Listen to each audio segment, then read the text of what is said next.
Disney makes a lot of children's media, right? But sometimes, instead of making children's media, they acquire the distribution rights to existing children's media. The big example right now would be Bluey. Bluey is an Australian preschool cartoon co-commissioned by the Australian Broadcasting Corporation and the British Broadcasting Corporation. And Disney acquired the international broadcasting rights. So Bluey is available on Disney Junior for TV and Disney Plus for streaming. When I was a kid, Disney did this with the British cartoon Charlie and Lola, which was a preschool show based on a series of picture books. And I loved Charlie and Lola as a kid. So today I'd love to explore the world of Charlie and Lola and its creator, Lauren Child. The first Charlie and Lola picture book came out in the year 2000, written and illustrated by Lauren Child. Lauren Child took a bit of a roundabout journey to become a children's book author. She often describes how she fell into doing picture books by accident. She was always very into art and did a year of illustration at university, but couldn't decide what specifically she wanted to do. What happened when I was 18 or 19 was that I found it hard to focus on any one area of visual arts. Did I want to be a textile designer, a ceramicist, or a designer of something else? I chose illustration quite randomly. It was a panic choice and I left after a year. There were too many things I was interested in. I thought choosing one would mean missing out on all the others. So I flitted about, not particularly choosing anything, with the result that I missed out on everything. She then talked to the mother of a school friend who was a fashion designer. She suggested that I send my portfolio to her business manager to see if she had any advice or even the vaguest idea about what I should be doing. And this manager said that maybe Lauren should write a children's picture book. So she wrote picture books and showed them to publishers, but none of them were interested. And she says, in hindsight, the books weren't very good. They were dreadful because I was trying to write what I thought was a picture book. And I think they were semi-dreadful. And then I would take them to the publisher, and the publisher would say, no, this is what you need to do, as if there's a kind of formula for doing it. And I remember regularly people getting out The Very Hungry Caterpillar and reading it to me and saying, this is how you write a children's book. And I was thinking, but how can you write The Very Hungry Caterpillar that many times? You know, you have to come up with something new. Then, in 1994, she wrote a book called Clarice Bean, That's Me. My aim was to create something that might eventually become a film, and this somehow liberated me from trying to write the perfect picture book. And I really wanted to do film, actually, but I'd missed the boat. I'd already been to 2 art schools and never found what I wanted. And I wanted to go to film school, and I just felt like I can't drag this out any longer. So I decided I was going to write something that might turn into a film, and it might be like an adult film, or it might be an animated family film. I wasn't sure. And I ended up writing this book, Clarice Bean. So she did a lot of writing and drawings. When I had written everything I wanted to write, I put the pages in some sort of order, just the text without the pictures. I typed it up on a friend's computer. I didn't have one of my own. The result wasn't so much a story with a plot as a series of illustrated anecdotes told by a child. And she made 6 sample double-page spreads. And she cut the text up and glued it in place to integrate it with the illustrations. A lot of her very distinctive style was already present. For one thing, her characters have these oval eyes with a squiggly little nose. Then way down at the bottom of the face is a little mouth. The line work is quite scribbly. Comparing the earlier draft to the final draft of Clarice Bean, the drawings get less scribbly, but not that much less. So then Lauren showed it to publishers, who all suggested quite significant changes. Many of them thought it was confusing to have the words moving about within the pictures. Everyone felt it needed more of a point to it. I was advised to get rid of the pictures or the text, and certainly the moving about words. I decided not to. It just didn't feel like the right thing to do. The text changes according to who's speaking. So when Meinl Cricket is speaking, it's this quite sort of thick, slightly handwriting text. Because he's quite little, so he's like as a crayon. Yeah, and then when Mum's speaking, she's got this rather elegant, stylish text which sort of floats around the page. And is it true that you did design that and then they told you you couldn't do that, or that wasn't how a picture book was created? Oh, yeah, so I wrote the book, and then it took 5 years to actually convince anyone to publish it, because they said you can't have all this text in different fonts and you can't have it moving about the page because people won't understand and it will look like a mess. But eventually I found a publisher who is willing to take that chance. And I think it works because you can see their voices. So if you want to act it out, you could do it yourself. But after years of receiving rejections for her other projects, she was optimistic about Clarice Bean, because this time it felt like the publishers slightly wanted to say yes.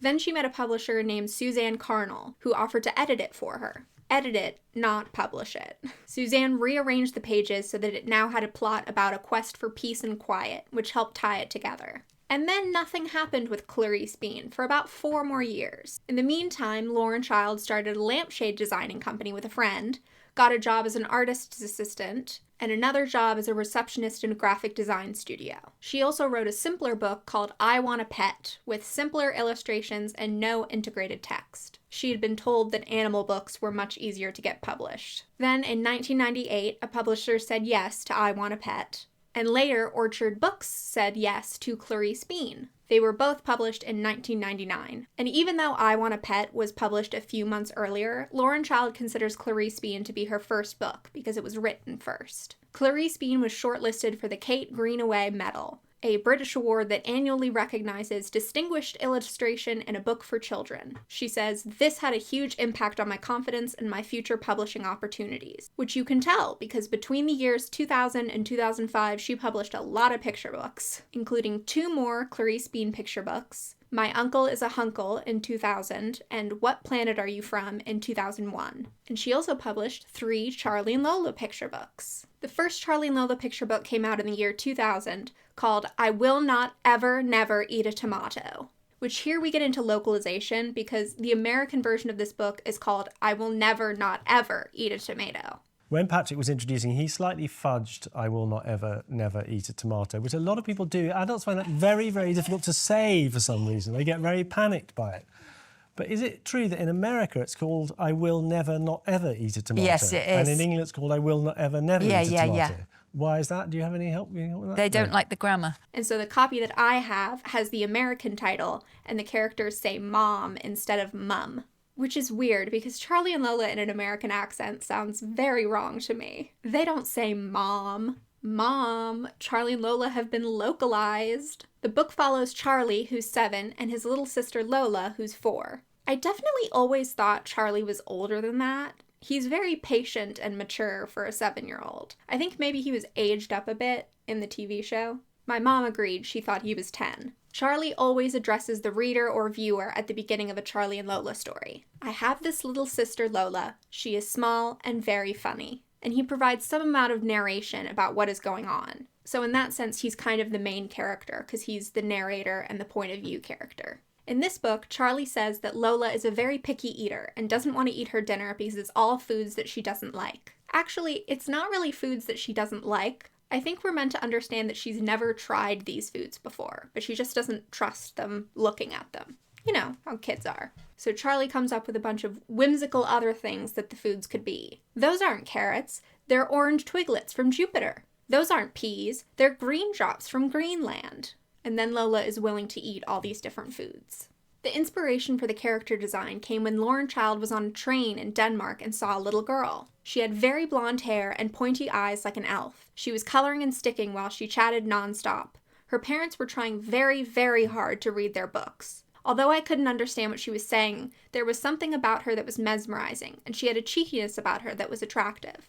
And the plot of the book was inspired by Lauren Child being a picky eater as a kid. I did have an older sister, and she was, at her best moments, as nice as Charlie, but only at her best moments. Nobody's that nice. And so she had that sort of quality. But and I grew up in the 70s when if you didn't eat what was on your plate, you had to sit there until you'd finished it. So my parents, we'd have this standoff about, am I going to eat? Yeah, just sit there. And then when they left the room, my sister Rachel would just quickly scrape my plate into the bin, and then it was all over, you know, and everyone felt relieved because my parents didn't know how to back down and I wasn't going to back down. The world of Charlie and Lola is loosely inspired by the 70s and Scandinavia. Lauren Child said, "The photograph of the little boy on the dedication page is of my Danish friend Soren. The t-shirt he's wearing, personalized with his name, was very popular in the 70s, and I decided to put Charlie in the same shirt. In fact, there's a retro feel to the whole Charlie and Lola world. It is a 70s childhood, but with none of the bad things. Which I liked getting an explanation of the shirt, because I always wondered why Charlie needed to be labeled. Because Lola was inspired by a Danish girl, Lauren says that she's always thought of them as living in Copenhagen. The book itself is younger and simpler than Clarice Bean, with less complicated illustrations, and uses more collage elements. The characters are almost like paper dolls, figures made of layers of paper. So although they look relatively simple to draw, they actually take a very long time to get exactly right. And there are many, many rejects. And it's really the reason I think that I started working in collage, because collage allows you to move things around and change your mind. The book has pictures of all the different food, which Lauren took the photos herself. And you can tell because they are very grainy. Just sort of the level of photograph an average person could accomplish in the year 2000. This first Charlie and Lola book won the Kate Greenaway Medal and was followed by I'm Not Sleepy and I Will Not Go to Bed in 2001. In this book, Lola doesn't want to go to bed, and she keeps coming up with obstacles. Like, those aren't my pajamas, they belong to 2 dancing dogs. So Charlie has to call the dogs on the telephone to get permission for Lola to wear the pajamas. This book includes the introduction of pink milk, Lola's favorite drink. Lauren Child said, I knew a girl who had a much younger sister. Perhaps she was 4, maybe 5. Her mother would sometimes give her little sister pink milk as a treat. It was just milk with a drop of pink food coloring mixed in. It didn't taste pink, it just looked pink, but it was enough to make her think it was something special. Sometimes, when her sister asked if she could have some pink milk, her mother would say, no, it's only for treats. I thought this was very clever, to make ordinary milk exotic simply by changing its color to pink and pretending that it was very special. I have to say, I always imagined that Lola's pink milk tastes of strawberry, but who knows? The pink milk glass that's photographed in the book came from a charity shop. Lauren Child liked the way that the flowers looked against the pink. Then, in 2003, came I Am Too Absolutely Small for School. In this book, it's time for Lola to start going to school, but she doesn't want to. Charlie keeps suggesting reasons she will like it, but Lola is conflicted. If you know how to write, you can send cards to people you like. Lola says, I like to talk on the telephone. It's more friendly and straight away. And Charlie explains that some people, like Santa Claus, don't have a telephone, and you have to write them letters. Charlie says that she'll make new friends at school. And Lola says that she already has a friend, Soren Lorenson. He's Lola's imaginary friend. But Lola goes to school even though she's nervous, and she makes a new friend. This book has a bit more story than the previous 2. It also features the introduction of Soren Lorenson. The idea for Soren Lorenson came from Soren, the boy with the personalized 70s t-shirt, and Soren's little sister Sophie. Lauren Child said, sometimes Soren didn't want to do things with Sophie. Sometimes he would tell her to leave him alone. So she made up an invisible friend, someone who was always nice to her and always wanted to play with her. He was called Soren Lorenson. Do you know what? I never thought to have an imaginary friend. And I think, what was wrong with me that I didn't think about it? But I never thought to have one. And I've since, now grown up, realised that quite a lot of people have imaginary friends, and what a good idea it is to have an imaginary friend. Yeah. Because then they're always with you. Lola's best friend Lotta is introduced on the last page of the book, but she isn't given a name yet. So those are the first 3 Charlie and Lola books. Then we get the Charlie and Lola TV series. But first, let's check in on the other books Lauren Child was writing. In 2002, there was the first Clarice Bean novel, Utterly Me, Clarice Bean. Lauren Child explained that her picture books were getting too long. Yes, so you asked me the question, why did I move her into novels? And the reason was because my picture books were getting longer and longer. And I think my editor thought, look, you could write more because a picture book, I think ideally is no more than 800 words long. And mine were getting easily to 1,200. And so they become a bit more like graphic novels. So you can see I was very influenced by comics and things, and the way I use the type is very much like in comics. And she said, well, why don't you start writing chapter books so you can take her older? And I really enjoyed that. So she kind of goes from 6 right up to 11 now. So she's 11 years old. So Clarice Bean became a series of middle grade novels. The books have some little illustrations mixed in with the text and some very creative typesetting. so they look very Lauren Child. The synopsis of the book is, it's not easy to concentrate at school when mysterious things are happening all around you. In fact, Clarice Bean is starting to feel just like her favorite heroine, Ruby Redfort, schoolgirl detective. Clarice and her utterly best friend, Betty Moody, are planning to ace their book project about Ruby and win the class prize, until Betty disappears into thin air, and horrible teacher Mrs. Wilburton teams Clarice up with the naughtiest boy in school. Will her new partner ruin everything?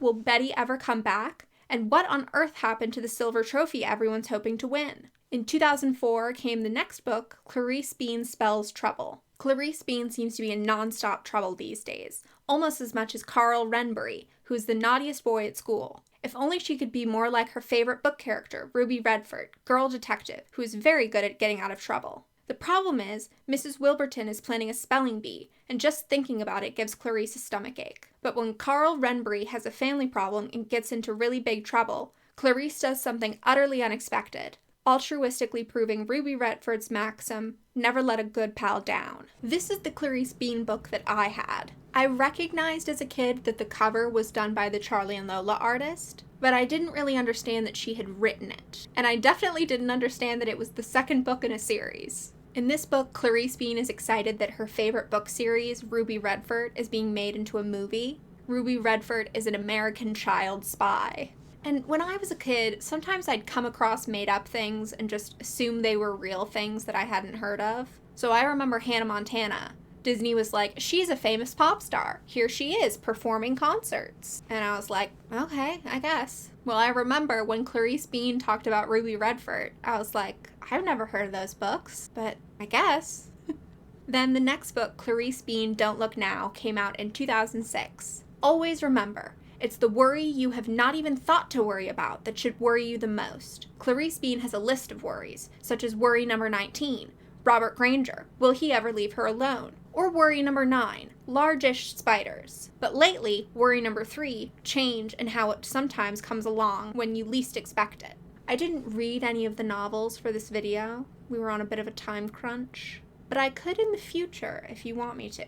Another Lauren Child book I want to mention is an adaptation of Princess and the Pea from 2005, where instead of illustrations, she made miniature sets with paper dolls. It was a collaboration with photographer Polly Borland. The inside back cover says, Lauren cut the paneled rooms out of cornflake packets and picture board and then painted them. She drew, cut out, and then dressed the characters in layers of paper. Tracked down all the doll's house furniture. Anything she couldn't find, she made, such as the magnificent bed with its 12 mattresses. Or she commissioned, such as the poached egg on the breakfast table. Everything was such a fiddly size, objects had to be pushed into place with tweezers. But, as in most dolls' houses, not everything here is in scale. Lauren Child said it was the most complicated book she's ever done, because it required building all these sets and making and sourcing all these miniatures.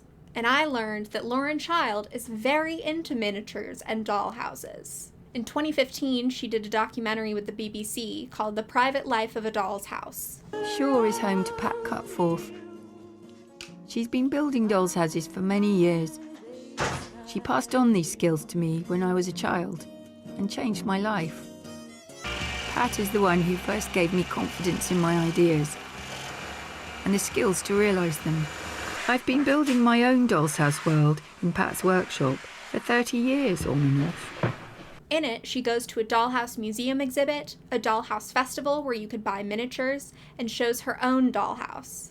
Her dollhouse even had its own exhibition at the House of Illustration. And this was all very exciting for me, because I love miniatures. When I was in high school taking AP Studio Art, which is an advanced course that can count for college credit, I made a lot of paper craft miniatures. I just love paper as a medium. So Lauren Child with her miniatures and collage is very inspiring. I'm doing research for this video, like I gotta get back into paper art. Which is why I'm so happy that this video is sponsored by Skillshare. Skillshare is an online learning community with thousands of classes in just about anything. Character illustration, 3D modeling, coding, creative writing, productivity, all sorts of stuff. Stuff that you can use in your career or just a hobby you'd like to get into. I wanted to get back into paper art, so I was very excited about this papercraft class by Laura K. Sayers. And when I clicked play and she started talking, she had a British accent. And I was like, I will bet anyone $1 million that this young British papercraft artist is a fan of Lauren Child. And I looked her up, and she follows Lauren Child on Instagram. I know what you are. Whether you want to learn paper art or something else, you can join Skillshare to learn a new skill from the ground up or improve on skills you already have. If you're interested in trying Skillshare, you can click my link in the description. The first 500 people to use my link will receive 1 month free trial of Skillshare. Now let's get back to what Lauren Child is up to. I'm sure you'd like that, Laura K. Sayers. In 2003, production started on the Charlie and Lola TV show. Lauren Child had apparently been reluctant to do a TV show because she wanted it done right. But finally, she decided to work with production company Tiger Aspect. She said, I liked the 2 producers I met, Claudia and Chris. They were very open-minded about what was possible, very keen to do something different, and this really appealed to me. Claudia went on to produce the show and did a wonderful job. Lauren Child was very involved in the production of the show, both the scripts and the design. It was important to her that Charlie and Lola had the same collage look as they do in the books. They belong in a paper world. Working on the show, the designers would figure out what locations and props and characters would be needed in an episode. The designers would have Lauren draw some things from scratch, and they would draw other things and she would give notes. Since she had only done 3 Charlie and Lola picture books, there were a lot of things that had to be designed. Like, what did Charlie and Lola's flat look like? She says, the hard bit was drawing things which I had never imagined. For example, what did snow look like in a Charlie and Lola world? I drew many things, from lamps and furniture to outfits, animals, and playgrounds. Over the 4 years, we built up a huge library of things, and the designers got very good at imitating my style and guessing how I might draw something. I really hadn't imagined that they had her draw so many things herself. I don't think that's typical. I thought that they drew things in the Charlie and Lola style, and maybe she was allowed to give notes. But I'm glad that she was so involved in the design, because the end product turned out so good. Everything looks so Charlie and Lola, very cohesive. Working on a given episode would start with writing a script. The producer, director, script editor, Lauren Child, and a team of about 8 writers would meet and discuss storylines for the show. Then it was back and forth of the writers making a draft, and Lauren, the producer, and the script editor would give notes. So an outline, then a treatment, then a draft, all back and forth with notes. At the end, Lauren would edit the dialogue so that the characters sounded like Charlie and Lola. Once the script was done, they would record the voiceover. It was very important to Lauren that the characters were voiced by children. She says it's what makes the dialogue convincing and the language charming. On the Charlie and Lola DVDs, they took some of the outtakes of the kids and animated them so you can hear what the kids are like. But if you concentrate... How many more pages to go? 4 pages to go. Yay. Okay, 4 pages to go, and then you get to watch Mr. Bean. But if you No, wriggle not around... Mr. Bean. Oh, you don't want to watch Mr. Bean? The other. Okay. Tom and Jerry, Volume 4. Okay, well, let's watch Tom and Jerry Volume 4. But if you just concentrate rather than messing about, okay, you can get it right, okay? Okay. No, kids might have... General fun with giraffes. Cool. I don't know quite what that means. Oh, me neither. You know what it would be? It'd be giggling. Oh, great. Don't we have enough of that yet? Oh, well, you need to feed apples to giraffes, but they're going to be real ones. Can I do the sound effect for the giraffes eating? Yeah, you can. I think it does make a huge difference that the voices are actual kids. There's a charm and an authenticity that you just couldn't have gotten if you used adult actors. Then the storyboard artist would make a storyboard, and then they'd make an animatic, which is a rough animation to see how things will look. But I don't want a plant of tomatoes, Charlie. You don't have to grow a tomato plant. You can grow any sort of plant. I could grow a biscuit plant. Or a butterfly plant. Then the animators could do the animation, and the musicians would write a score for the episode. Don't want a plant of tomatoes, Charlie. You don't have to grow a tomato plant. You can grow any sort of plant. I could grow a biscuit plant. Or a butterfly plant. They made 3 seasons and 80 total episodes of Charlie and Lola. It premiered in 2005 on the cbeebies channel. Funny stories about littlish things. Charlie and Lola coming nearly soon to the cbeebies channel.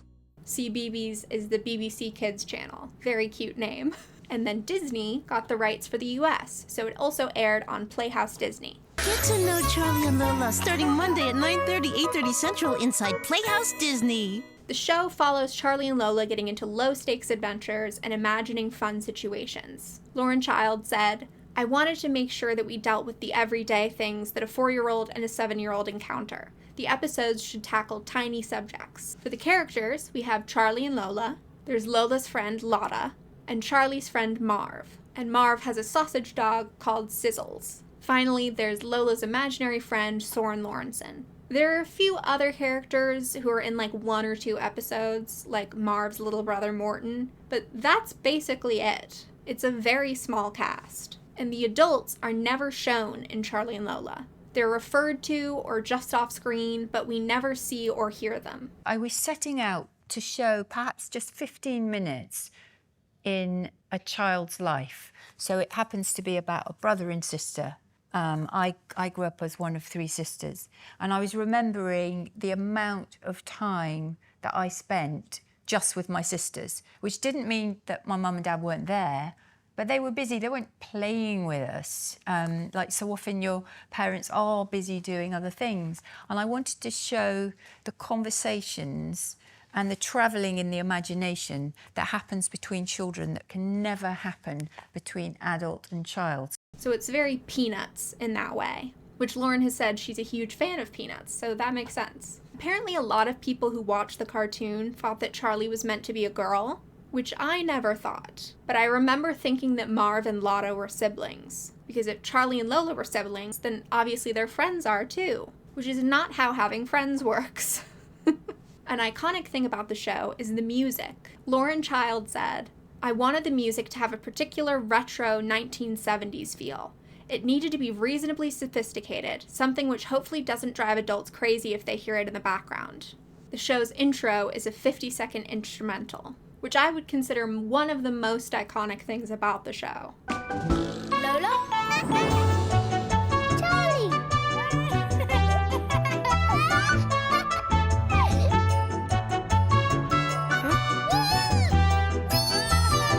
The intro slaps. When they had just started working on the show, as a test, Lauren Child recorded her friend's 4-year-old daughter on a dictaphone, and then got her musician friends, Soren and Tom, to put her voice together with some of the music. And I was like, Soren, as in the boy in the personalized 70s t-shirt? Soren Lorenson Soren? And I did a little digging, and I think it is him. Or it's another Danish man called Soren who's friends with Lauren Child, which seems unlikely. And I saw that her friends Soren and Tom also worked on the music for the show, not just this dictaphone test. They were some of the musicians who actually composed for the show. So good for them. Good for personalized 70s t-shirt Soren. Now, let's talk about a few episodes of the show so that you can get a feel for it. Mostly I picked episodes that I remember really strongly, and if I missed one of your favorite episodes, feel free to comment about how this wasn't a thorough enough review. I Will Not Ever Never Eat a Tomato. This is a really faithful adaptation of the picture book story. It's a type of Charlie and Lola episode that I call animation tableaus, where nothing's really happening, but we get these scenes that are Charlie and Lola's imagination and fun animation. So we do carrots as orange twiglets from Jupiter, peas as green drops from Greenland, mashed potatoes as cloud fluff, and fish fingers as ocean nibbles from under the sea. But that is my book. Lola is excited to go to the library to check out her favorite book, Beetles, Bugs, and Butterflies. She finds the beetles very funny when they're upside down. But when they go to the library, the book isn't there. Someone else checked it out. So Charlie tries to help Lola find another book she might like. And we get some animation tableaus. We look at a Roman history book and an encyclopedia, which Charlie, why did you think those would be winners? Then they look at a pop-up book, and Charlie finds a book called Cheetahs and Chimpanzees. Are there beetles, bugs, and butterflies in it? No, there are cheetahs and chimpanzees. And Lola ends up really liking the monkeys and finding them funny. Boo! Made you jump. Charlie is good at making Lola jump. Then Lola gets frustrated because she can't make him jump. She even enlists Lotta's help, but the two of them aren't very effective. Boo! Boo to you two. Then Marv and Lotta stay over for a sleepover, and Lola tells a spooky story. It's about the 4 of them being lost in a forest and going in a spooky castle. and they think they hear a ghost, but it's the neighbor's cat, because Lola doesn't really understand spooky stories. But then Marv's dog Sizzles jumps on Charlie, and that makes him jump. I'm far too extremely busy. Lola is playing pretend that she has different jobs. She's a secretary for mermaids, and a waitress at a cafe that only has soup and yogurt, a dentist for Soren Lorenson, and a librarian. Charlie wants to play his new card game, but Lola is too busy to play with him. So Charlie has Marv come over to play the card game with him. The game is called Flip Flop, and it's a matching game, and Marv doesn't seem to super understand the rules. Flip flop. Flip flop? Yeah, they're both orange. Then Lola gets bored playing by herself, and she comes to play Flip Flop. And she doesn't seem to understand the rules either, but they have fun playing with made-up rules. It is absolutely, completely not messy. Charlie and Lola are supposed to tidy their room. Lola maintains that the room is tidy, it's just all spread out. Charlie tries to convince her it's a good idea to tidy. Like, it'll make it easier to find things and make it so things won't get stepped on. And he says that she isn't being considerate because this is his bedroom too. He gives her half an hour to tidy the room, but she gets distracted by all of her stuff. So then an angry Charlie moves his bed out of the room. And Lola misses him, so she tidies everything and he moves back in. Charlie almost never gets upset, so any episode where he does really makes an impact.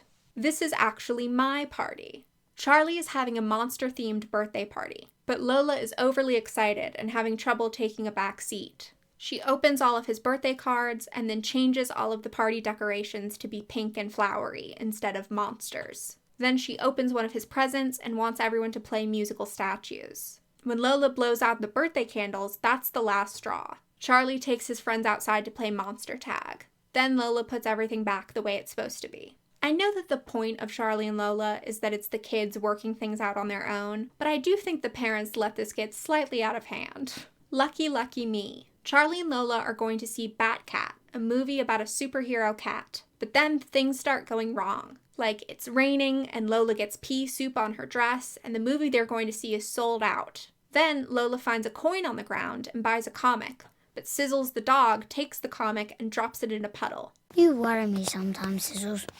Then Lola sees Lotta in the park. Apparently some unknown entity is handing out balloons to children, and they're all writing their name and address on them, even though the writing is clearly already there. And they're all going to release the balloons in the hopes the balloon pops and someone finds it and then uses the address to write them a letter. And Lola does this, and a boy from China writes back. This balloon thing stuck out to me as a kid, because this wouldn't work, right? And even if it did, this is just littering with extra steps. It seems like one of those made-up things that kids do in TV shows. My bestest friend. There's a new girl at school named Evie, and Lotta has been asked to watch over her. Then Lotta spends a lot less time with Lola, and Lola is worried that she and Lotta aren't best friends anymore. Charlie says that everything will be back to normal tomorrow. But it isn't.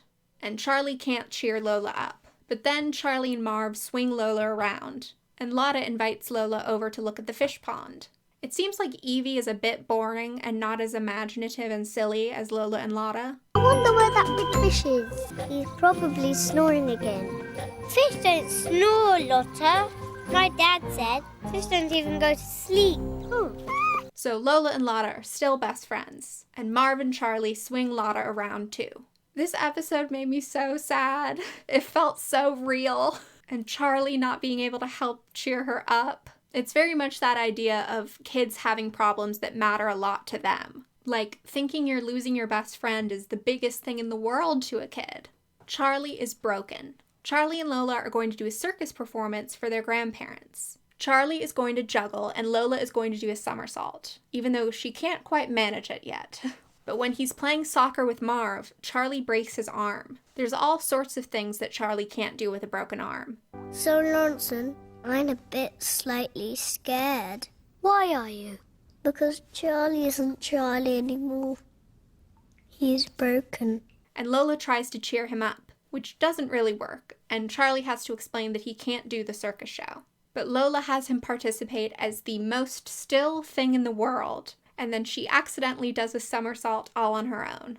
I am really concentrating. Sports day is coming up, and Lola doesn't know what she wants to participate in. Charlie and Marv are going to do the three-legged race. Lotta is going to do the obstacle course. And Lola decides that she wants to do the egg and spoon race, and she's not very good at it. She tries gluing the egg to the spoon, but Charlie says that's cheating. He says that she just has to concentrate. Really focus on the egg and go slow. So she does the race and finishes dead last, but she's super happy because she never dropped her egg. Lola gluing her egg to her spoon really stuck out to me as a kid. I thought it was so clever.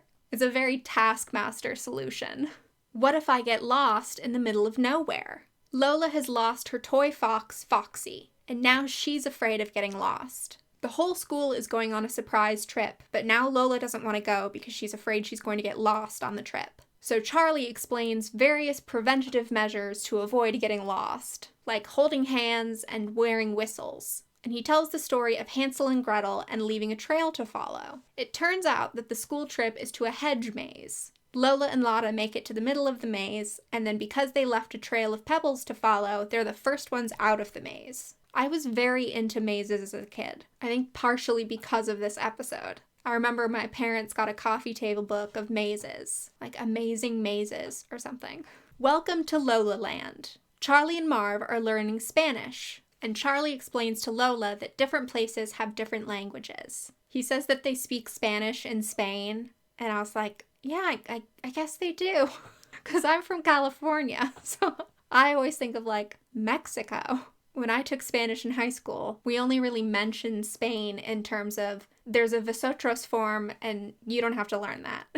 Then Charlie explains that if you want to visit different places, you have to have a passport and pack and travel, and they can't just go to Spain right now. So Lola decides to make up her own place called Lola Land. Lola and Soren Lorenson have a lot of fun running around Lola Land, and Lola invents her own Lola language. Then the boys need a globe to finish their homework, but Lola has the globe in Lola Land, and Lola makes them draw their own passports in order to enter Lola Land. This is fun, but it's just to get the globe back. Of course, of course. And they have to negotiate in Lola language to get the globe back. Please may I have some of yours? Granny and Grandpa are taking Charlie and Lola to the zoo. Lola wants to go to the zoo gift shop and buy a seal toy for the bath. And we learn that Lola isn't very good at saving things, like pocket money. She eats all of her sandwiches before lunch, throws all of her bread at the ducks, uses up all of her camera film, and spends all of her money on a balloon and pink milk. Charlie reluctantly shares with her, but when he buys her the seal toy at the gift shop, now he can't afford the animal atlas that he wanted. Lola feels bad and tries to get better about saving things, like saving her tangerine for later. Then they go to the bookstore and Charlie finds an animal atlas that's even better than the one at the zoo, but it's also more expensive. So Lola shares her money with him, and she's also saved the tangerine in her pocket for so long that it went moldy. I think I really remembered that because it's gross. Will you please stop messing about? Mom has told Charlie and Lola that they have to help clean the house. If they don't finish in time, Charlie won't be able to watch his favorite TV show, Space Family Hudson. Charlie makes a list of the chores they have to do and how much time each of them needs to take. But Lola keeps getting distracted and playing around. Charlie says that they can have fun once they've finished all the chores. But then when they're doing their final chore, collecting all of the apples on the ground, Lola encourages him to start playing, and they're throwing and rolling the apples. And Charlie doesn't care if he misses his show because he's having fun. This episode stressed me out as a kid. I did not like it. I didn't like the countdown time crunch element, and I didn't like that Charlie didn't get to watch his show. Which I don't really understand what the message of this episode is supposed to be. I thought it was going to be like, Lola is messing around and not getting anything done, and Charlie is too stressed out and strict, and they're going to figure out a compromise where you can do the chores in a fun way. But at the end, we're like, actually, it doesn't matter if it gets done on time. We could just have fun. Like, that's a weird message. So that's some of the show. Disney then did a lot of Charlie and Lola books that were adaptations of episodes, and there's been a lot of different merchandise. The design team made a style guide, which is the rules for what you're supposed to use so that everything looks consistent. Colors and fonts and patterns and designs. My degree is in graphic design, and I love rules, so I love style guides. This style guide was given to companies making Charlie and Lola products. Lauren Child said, For a while, I looked at everything that came in and worked with the production team checking that all the products looked right. There are now hundreds of different Charlie and Lola related things. Crockery, stationery, clothes, toys, bedding. I really enjoyed working on these. It was always my intention and great hope that, as far as possible, all the things relating to Charlie and Lola would be of a high quality, nicely designed, affordable things that you would want to keep. Some things have worked out better than others, some things I'm not keen on at all. Mostly I'm very pleased. This is one of my favorites. I don't know why this hot water bottle in particular is one of her favorites, but I'm happy that she likes it. There was also a Charlie and Lola magazine that had activities in it, and Charlie and Lola plush dolls. I think a lot of the Charlie and Lola products were probably only in England, and at this point almost 20 years ago, so finding a bunch of fun products to show you was a bit difficult. Another thing that was difficult was the website. The Wayback Machine was hacked, and so it was hard for me to look into the Charlie and Lola website. Why didn't the hackers consider me and my needs? I have very strong memories of the games on the Playhouse Disney website. The good thing is that a lot of these games are on Flashpoint, which is a Flash game archive. So let's talk about some of the games. First is the maze game. This is a maze based on the hedge maze that Lola and Lotta go through. You can drop pebbles on the ground to leave a trail, and you run into hedgehogs who give you a clue on which direction to go. I will not ever never eat that lunch. This is like an interactive storybook. When you get to one of the foods in the story, you get a choice of what Charlie is going to tell Lola that the food is. The carrots could be spaceships or race cars. Peas could be green drops or glow pearls, and the fish fingers could be ocean nibbles or tropical birds. Then you get to decorate the food scene with stickers, and when you're done, the scene animates and all the food and stickers move around. I remember you could also play flip-flop, but that wasn't on Flashpoint. And there was a coloring book, which I remember hating. I was very much a color inside the lines, everything the correct color kind of kid. And in this coloring book, every page gives you different options of paints and crayons. The paints work like the paint bucket tool. It fills the whole shape. Whereas the crayons and colored pencils, you had to hold down your mouse and scribble around. And I hated that you couldn't fill everything in properly with all the right colors. You could also print the pages out, but that was not a thing I ever did. I feel like that was a thing kids' computer games were doing for a while, like you can print out this coloring page. Did anyone do that? I feel like you would need to have a printer, which I don't know how many people had printers in their house in 2005.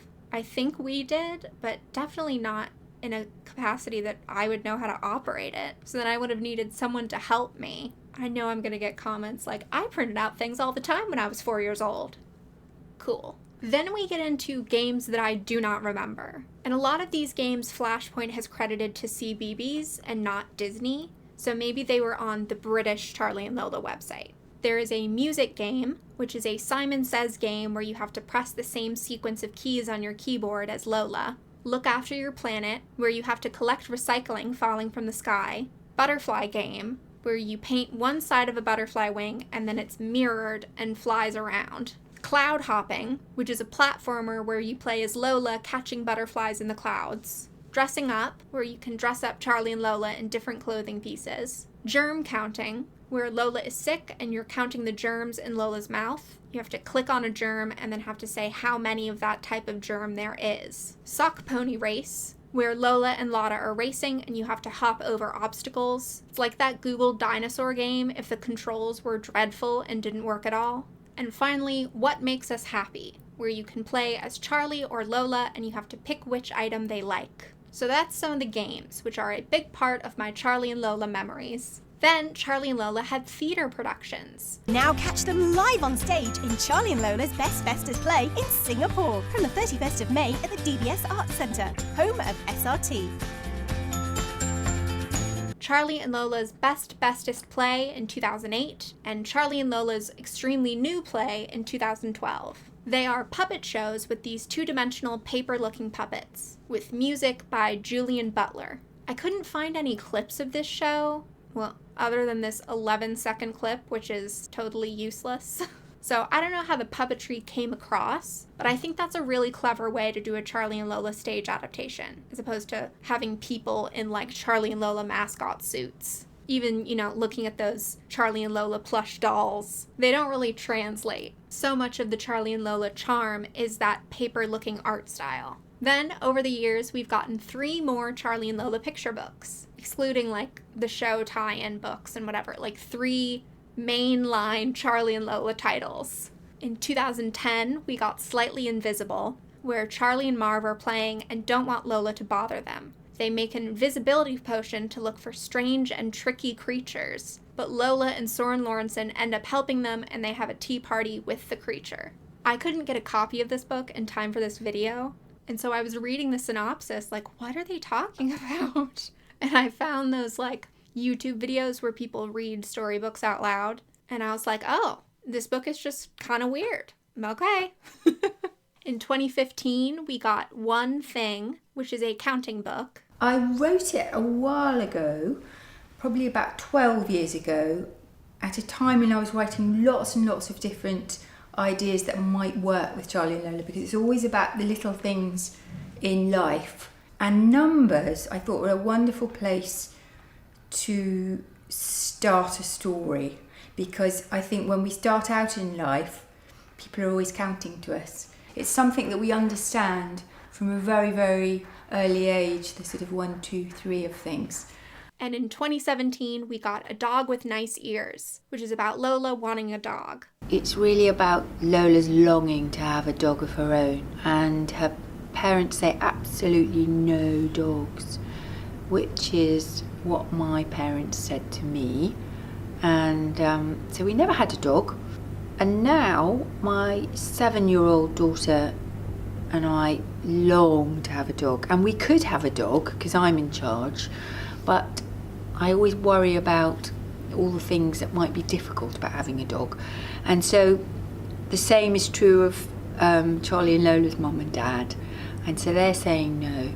And Lola's thinking about, but what kind of tail would my dog have?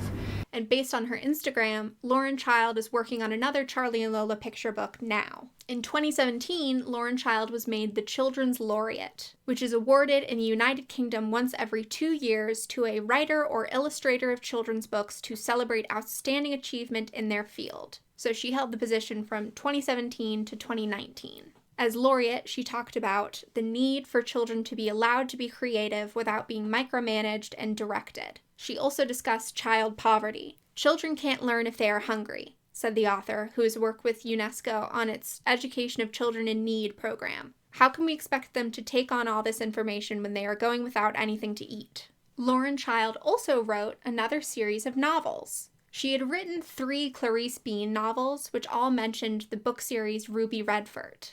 And Ruby was a character in the Clarice Bean novels, because I wanted Clarice Bean to be passionate about a series of books that her teacher doesn't approve of, because Clarice is reading these books about a sort of secret agent who's also an American school kid, and her teacher doesn't think they're worth reading and she shouldn't read them. Thinks they're pointless. Yes. Yeah. And so I wrote lots of Ruby extracts within the Clarice Bean novels. And she started getting fan mail asking when the Ruby Redfort books were coming out. And then I started getting fan mail for Ruby Redfort and children saying, where can I get the book? Was it just children? I thought it was... The best thing of all was that this librarian phoned up my agent from Kentucky in America and said, this child keeps coming into my library and saying, can I order in the Ruby Redfort series? Could you please tell me, are these a genuine series? Because it's not in the Dewey Decimal, whatever it's called. So in 2009, Lauren Child signed a 6-book deal with HarperCollins for a Ruby Redfort series. But you did, I remember it, but you did a 6-book deal. Yeah. With an advance. Yes. Which, as anyone has ever had an advance, I've never had an advance. You just get paid very late, sadly. Not by Mishkon, of course, but the problem is that you then get the money and then you have to produce the book. And that can become quite oppressive after a few years. It's very nasty, actually. You never get paid up front. But, yes, and I used to have these terrible sleepless nights. And in the early days of it, Adrian and I used to go to a bar, didn't we? And sometimes in the evening, and I would have written a whole thing, and then he would have read it, and then we would discuss plot lines. Well, then you started going to hotels on your own. Then I started having to lock myself away because it was so terrifying. So there is a Ruby book published every year from 2011 to 2016. The world of Ruby Redfort is meant to be very Hollywood action movie, glamorous, inspired by Lauren Child's love of American TV and film as a kid. And the character of Ruby Redfort is meant to be this genius secret agent code breaker. And so Lauren Child ended up working with mathematician Marcus de Soroy to write the codes. It was incredibly necessary to work with him because I realised that I'd sort of written myself into a corner by saying that Ruby was this, you know, incredible code maker and code breaker.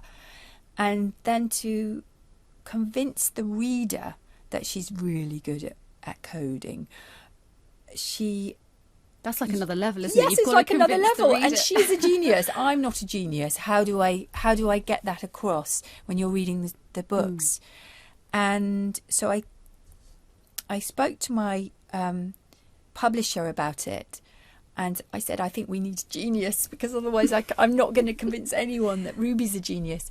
And it was her that came up with the idea of Marcus. We talked through all these different possible people we might be able to collaborate with, and it was her genius idea of him because I know that he's very interested in getting children interested in maths, and how you can explain maths to children in a really interesting way so that they grasp it. Which is so smart because a lot of times people writing a genius character are like, I could probably handle it.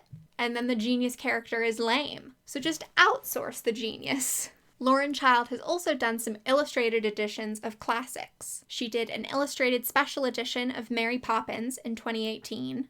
She did an illustrated Pippi Longstocking book back in 2007. Really, up until the time I took that commission on, I really would turn down pretty much anything that I was asked to illustrate for someone else because I didn't really feel able to do it.